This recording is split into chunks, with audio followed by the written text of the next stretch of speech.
Hey guys, and welcome. It's Dan Sixsmith here, host of the Sales is King podcast, and we're coming to you today from where we typically record the podcast. And as a matter of fact, here is my podcast microphone that we use for our weekly shows, and it's pretty exciting. So a couple of new ones we've got out there, which I just recorded yesterday. And two new exciting ones, just wanted to give you a heads up to go check out. The first one is called It's All About the Prep. So we spend an episode talking about the importance of preparation for sales calls. And what we did is we made the analogy between a professional athlete, such as a Major League Baseball player who needs to take many swings in the cage before he gets up to the plate, and an NBA superstar who takes dozens and dozens and hundreds and thousands of shots before he gets into the game.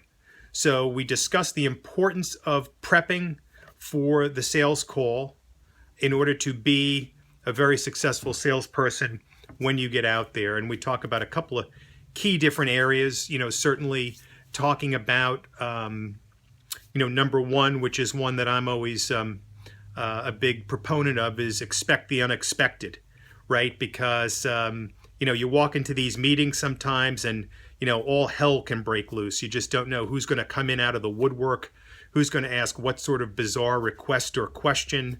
We talk a little bit about being prepared for possibly a hostile meeting. Sometimes some people come in, they're shot out of a cannon. And they're just not interested. They don't like your company for some reason. They don't like the look of you. They're in a bad mood. They hate their lives, and they just come in and just spill all over the place. So if you're prepared for anything goes, you'll be able to react and think on your feet, pivot accordingly, and keep the momentum going in the right direction.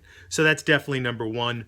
Number two is, do the research. We've talked about it quite a bit, but, do that social research. Get out there on LinkedIn and Twitter, your Google alerts, your Yahoo Finance, anywhere where you could pick up research on the company, how they're doing against their competition. If they're doing poorly, why are they doing poorly? If they're doing well, why are they doing well? And how you can help them. We talked about going to check out the prospect himself or herself, what their issue is, what they're sharing on LinkedIn, and as much information to try and make a personal connection, which, as we know from past episodes, is definitely an important element of what buyers are looking for. It was number 7 on the list of why salespeople don't close the deal. It was the inability to establish a personal connection.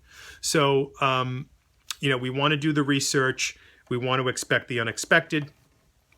Number 1 and number 3, we want to ask the right questions. So we want to prepare thoughtful and intelligent questions that make us come across as someone empathetic to their issues, someone that understands their business, somebody that can be a subject matter expert or a strategic partner, someone with knowledge in the space, someone that can bring new information to the party, commercial insights, things that the buyer cannot find on his own on the website.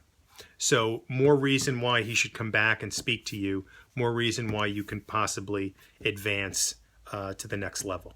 Another thing we talked about was anticipating objections and being able to close those objections. Yes, you need to close objections to move beyond them, to solve those objections. So think about the things that customers normally raise as issues, whether it's budget, whether it's the size of your company, whether it's whatever. Get ready for those and have an answer.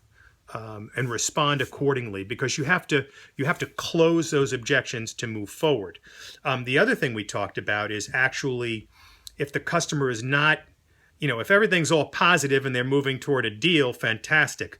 But sometimes the buyer is reticent. They don't speak or say too much. So what we do is we actually go out and we ask them if there's any hesitation. Do you have any hesitation in moving forward? And if so, what is it? And in that way, you start to uncover some potential objections, and then you could actually go ahead and close those objections. So those are a few of the key ones that we raise in the art of kind of preparing for the call. One of the other things we talk about in the podcast is, identifying the other members of the buying committee. So first and foremost, is this buyer in fact a buyer? Does he have the budget authority? Does he have the decision-making authority? If he does, fantastic. Let's get it on. Let's get this deal done. If not, who else is involved? So we need to find out who else is involved and start to identify those people. Number one, we know from CEB 6.2 is the average makeup of the buying committee today in enterprise decisions. Let's identify those other stakeholders, and then importantly, let's ask that prospect if he is going to support you and move this thing along. Because if he's not, you need to know that now, because it's going to be game over if he's not. And it's better that you know it now rather than finding out later when you've sent 20 emails over the course of 12 months that get unanswered. So those are a few of the things we covered. Give it a download. Check it out on Sales is King on iTunes. It's a short one. It's about 14 minutes. The next episode, which we'll cover real quick, because I know I don't have a lot of time here, is called You Gotta Network, Baby. And it's all about networking. It's only 9 minutes long. It's just kind of a rant, but it's good stuff. Recommending a couple of books and just talking about networking, how networking, the term networking can be somewhat intimidating. When you think of it, it sounds something that's, difficult to do. We talk about the, kind of the analogy of, walking into a crowded room that's filled with people and everybody knows each other but you, and you're this, outcast, and everyone turns and looks at you and you walk in like, who the heck is this guy? That's kind of the old school feeling about networking. But what it really is just helping people, making new friends, figuring out how to reach out and help people, and perhaps let them know what you're doing and see if there's any mutual areas where you can help each other. And we recommended a couple of books. The greatest one of all, in my opinion, is called Never Eat Alone by Keith Ferrazzi.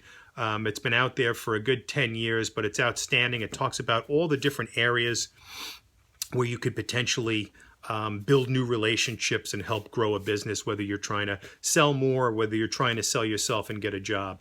So the Ferrazzi book we talk a little bit about. We talk about the huge group of people that exist currently in your life who can help you. Everyone from your friends and family to your kids, parents, who can certainly help.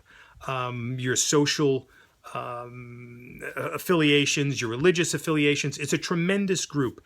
And what we talk about is just the ability to learn more about the individuals, what they do, how you can help them, tell them about what you do, tell them about the type of thing that you're looking to try and do, and just keep an open relationship to talk about business and ways that you can help each other. And what starts to happen is your network begins to grow, the opportunities begin to grow.